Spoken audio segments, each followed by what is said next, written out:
Following Elon Musk's takeover of Twitter, the social media platform's new owner launched a widely discussed subscription model called Twitter Blue. The subscription automatically adds a blue tick to the profile, a feature that has traditionally signaled that the account is verified and legitimate. But now fake accounts, which are paying for the subscription model, are leaving Twitter users confused. That means they're verified, but they're pretending to be someone else. Now imagine a pharma firm's account being impersonated. Why imagine? That's exactly what happened when Eli Lilly's account got impersonated. An imposter with a paid blue tick posted that insulin medicine would now be free for all diabetics. It was much later that the original handle of the company clarified that the post originated from a fake account. And this is just one example. Several brands on Twitter have seen their accounts impersonated and bizarre messages being put out from now handles which have the blue tick. Before this, the blue tick meant that the person is who they say they are. Now, will that happen in India as well? Since last night, Twitter Blue has rolled out in India. You have to pay 719 rupees a month to have a verified account and be a Twitter Blue subscriber. Will people pay for that? Is Elon going to really drive Twitter down the drain? Can Twitter survive Elon Musk, or is it going to reinvent itself into a much more interesting sort of a platform? To speak on all things Musk this Friday evening, I'm joined by Manish Maheshwari, former CEO of Twitter India. I'm speaking with Mayank Bidwataka, co-founder of the Coup app, and author Sanjay Jha. Welcome to all of you, and thank you for speaking with us today. Manish, I have to come to you first. As ex-Twitter, how are you feeling right now? I'm not going to ask you to think about what Musk is, planning next, because I don't think anyone can imagine.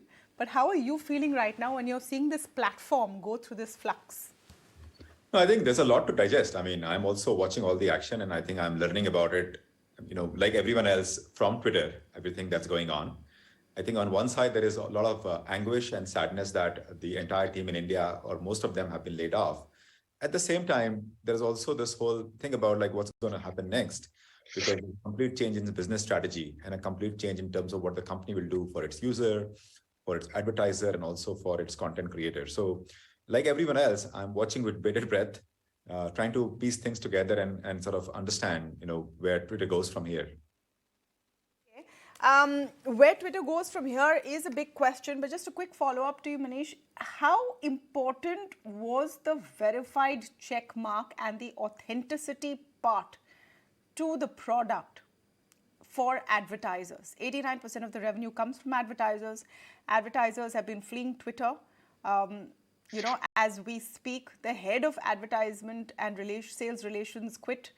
How important is it that whatever is said on Twitter can be taken at face value?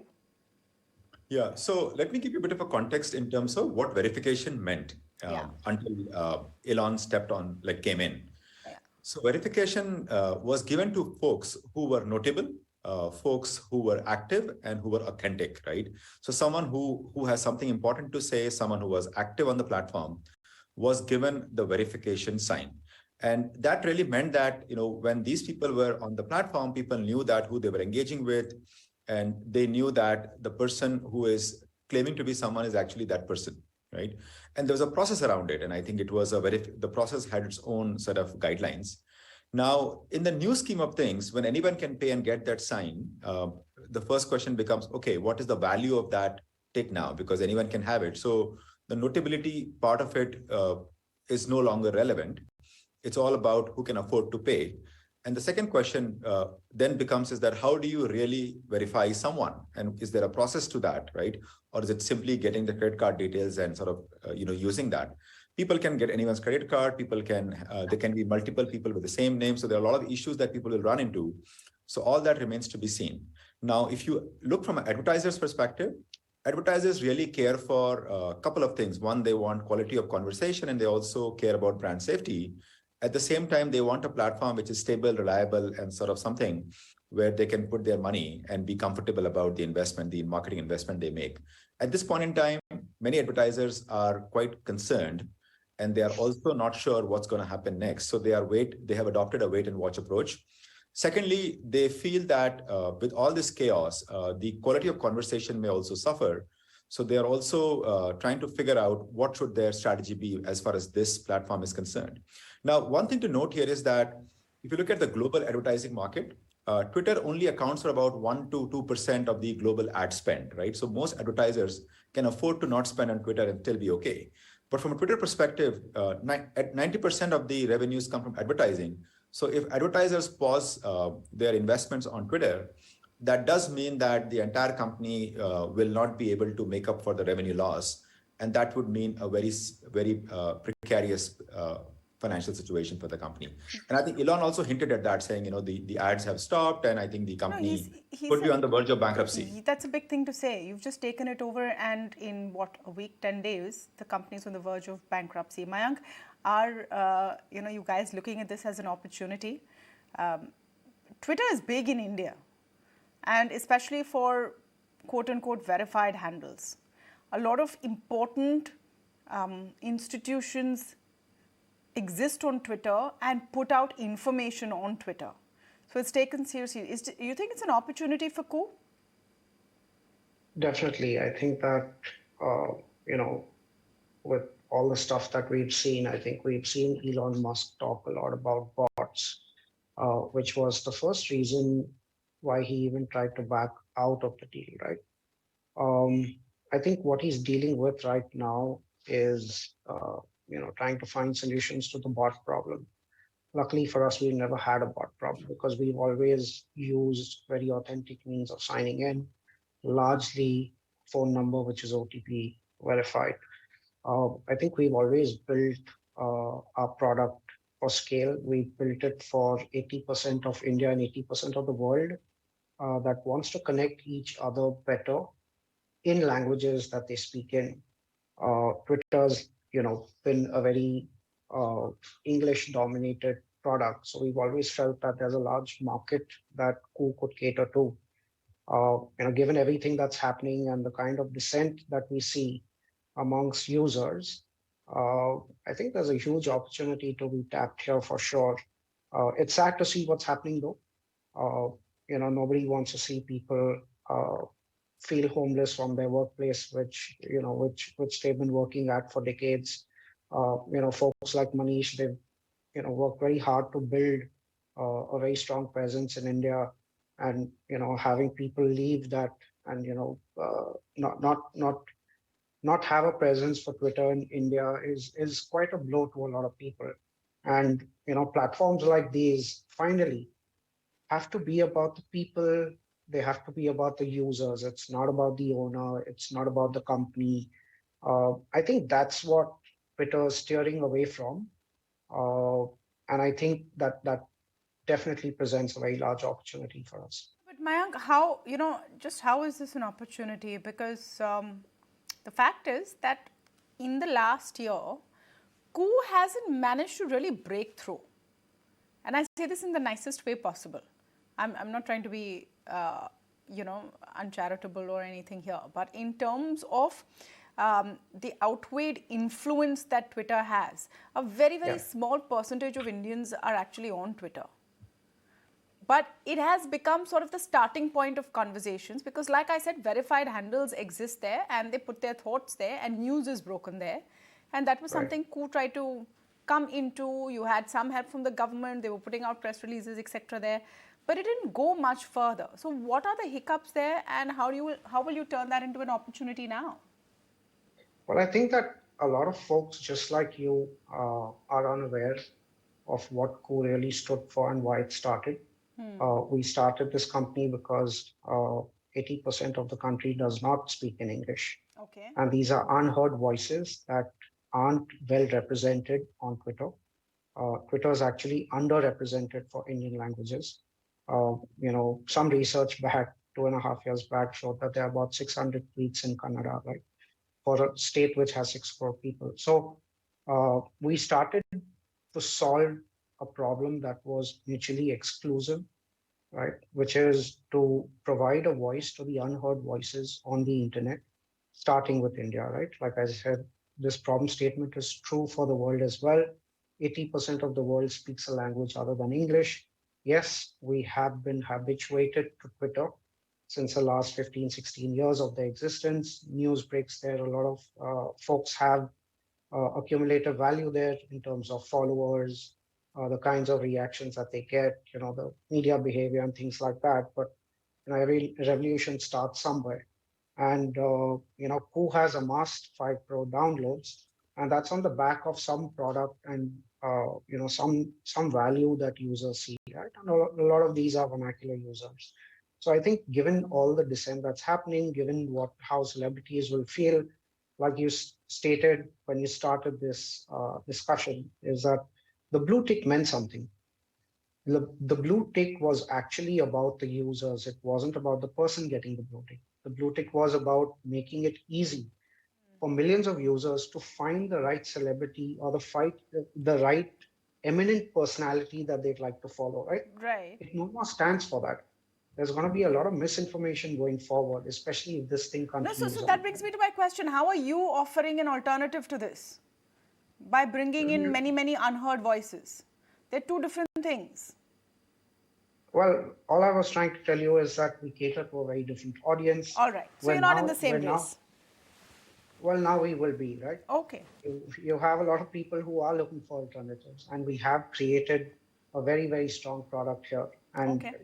we do have a lot of voices even in English. Sanjay, I asked you this question the last time we spoke on whether you'd pay to be verified or to stay verified. Now we know how much it'll cost, 719 rupees a month. Do you think you'll take that up? Well, Tamanna, first and foremost, I think let's understand what Twitter has become since Mr. Musk has taken over. It reminds me of, you remember seeing Indiana Jones and the Raiders of the Lost Ark. There is this scene there where there's a swashbuckling swordsman who's trying to fight with Harrison Ford, and Harrison Ford just pulls out his pistol and shoots him, and the marketplace goes wild. And I think it's, Twitter's the famous digital public square of the world is now actually becoming totally chaotic. And I want to draw your attention to Elon Musk himself. You remember that when Nancy Pelosi's husband was attacked, it was Mr. Musk who actually, in fact, accentuated that fake news, which was being spread by QAnon, etc., by retweeting of them. And I do believe that you have a problem when the head of a neutral social media platform tells the users, please vote Republican. So, you are seeing a dystopian situation at the moment. And I quite understand the panic amongst advertisers and users. And don't forget Stephen Fry, Whoopi Goldberg, many other celebrities are contemplating leaving Twitter. Some of them already have. And so the larger issue here is that the credibility of a platform, when it gets questioned, then you have a problem. Now, you asked me a question on verification. Now, to my mind, all Twitter needs to do is to say that, listen, I'll verify you. You can pay for it. I'll verify you, but I need to confirm that you are who you claim to be. So you need to bring in an Aadhaar, you need to bring in, whatever, driver's license, passport, or a phone number. Something has to be built in. You can't function without checks and balances. And what you're saying is so true. If Twitter is going to get a backlash from advertisers, and advertisers are capable of pulling it out right away, nobody would like to be an advertiser today on Twitter, where the CEO of the company, who called himself Chief Twit, have you seen the language he used against another rival platform where a lot of Twitter users have migrated? I mean, you'll wonder about the mental stability of a CEO. And I know Elon Musk is a genius, Tesla, SpaceX, and all. Nobody's taking that away from him. But this is a very different ballgame. I will say it honestly on your program, Tamanna, big rich people fancy a media acquisition because for them it is like power. It's about getting a social acceptability. But he's paid 44 billion for this. It's not like shopping for chocolates on Walmart, for heaven's sake. He's selling And Tesla Twitter shares has to fund become a it. political He's threat. selling Tesla shares to fund his debt. Maybe Yeah. that's why he doesn't care that much about the advertisers. But well, let me tell you one thing, Tamanna. The too big to fail, frankly speaking, is proved to be a bit of an exaggerated credit following the big Wall Street crash. Anybody can collapse. Twitter filing for bankruptcy is the news today to the advertisers. and to the users as well. Now, just think about it. Jesus has a blue tick.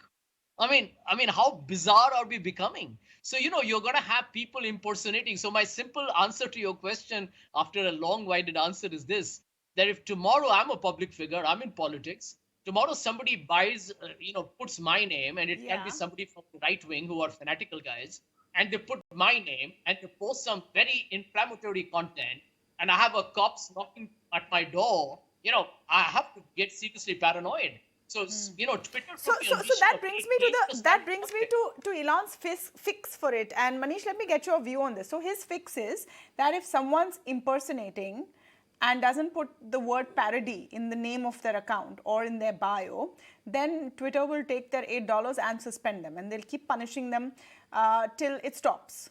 Do you think that's working?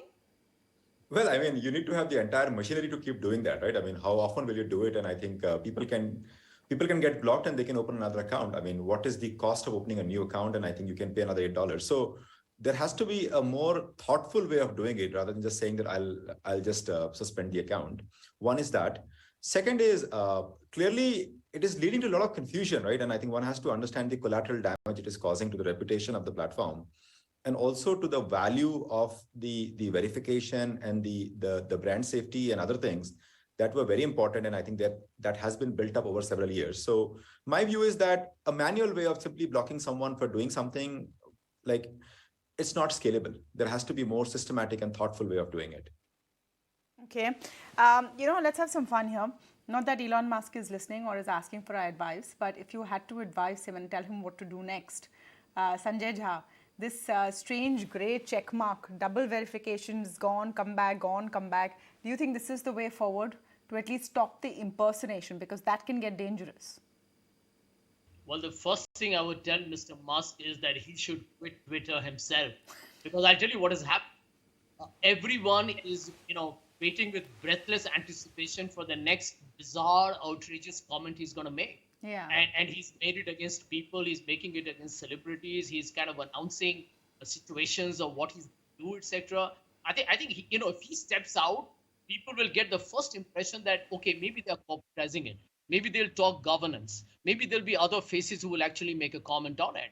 At the moment, this seems to be, my worry, and this is something, Tamanna, even you as media should worry, that it was a private company before, and we can live with a private company which is listed on a stock exchange because at least they have certain, checks and balances. Now it is owned by an individual, and we are all dependent on the capricious and the whimsical and the rather grotesque conduct that we are witnessing from Elon Musk. And frankly speaking, the world doesn't deserve it. So I don't know whether Coup benefits or some Mastodon benefits or some other platform benefits. But the truth is that Mr. Musk is today playing absolutely, crazy GI Joe games. For him, probably is an entertainment industry byproduct. But this is going to, probably destroy a very reliable, credible platform that people like Mr. Maheshwari have spent time to build. And I think it's a Twitter tragic can survive collapse. And Musk. Sanjay, he should quit. do you think Twitter can survive Musk? I have a strong feeling that Twitter, if he will not be able to pay back his debts, and there are investors in Twitter, and they will probably throw him out at some point. Okay, Mayank, your sort of advice to Elon Musk right now, what would you Well, do? I don't know. I don't know if I have advice for the richest man on earth, but I do look back at this and realize that buying Twitter was probably one of the biggest mistakes of his career. The whole world looked up to him for what he's achieved, for his vision for humanity, and here we are on a TV show passing judgments about him, and uh, whether he's sane. Look at the decisions that he's making. He is firing people, calling them back. He is issuing tags onto people's names like official and taking them back. It's become a mockery, and I think it's somehow reflecting on the company that a lot of us believed in, a lot of us used to get our information for the longest time. So it's just sad to see a lot of these things happening. If there was some way to reverse things, I would get people back. I'd figure out how to win advertiser trust. A lot of the things that Manish was talking about. A lot of the advertiser trust has been broken. figure out ways in which you can verify people in a lot more elegant ways without having to charge them for problems that you've created yourself. Manish, do you think Twitter will survive Musk?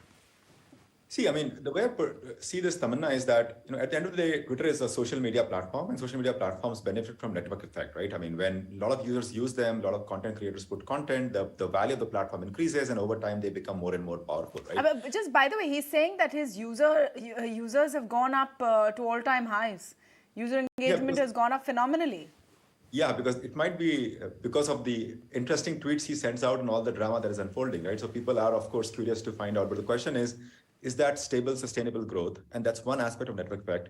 The second aspect is that, are the content creators also putting the exclusive content on the platform? And thirdly, is this a viable business in the sense that does it have a very stable, well-diversified revenue sources, right? So just as the platforms benefit from network effect and they become bigger and powerful and the flywheel works in their favor, if things start not going in their favor in one aspect, the flywheel can also reverse and very quickly the platform can get deserted, right?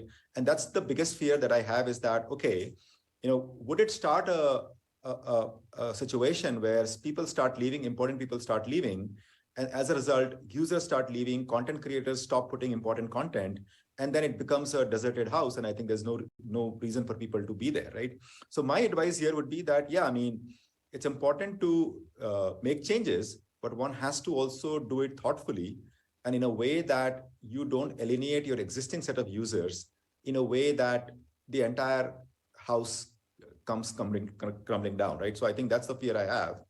And what also is important is a set of continuity. You can't just come in and change everything overnight because there are too many pieces to deal with at the same time. But if you have a more thoughtful strategy, and you do this over a period of time and you communicate well, I think it can work. I do believe when he says that Twitter has a tremendous potential, which has been untapped, I believe in that statement. The question is this the right way to tap that untapped potential? That I'm not sure about. Absolutely. A lot to watch. Manish is being very kind when he's talking about just, pulling the house down. He's burning the house down. That's what's happening at Twitter right now. Let's see if Twitter survives. Maybe it comes out stronger.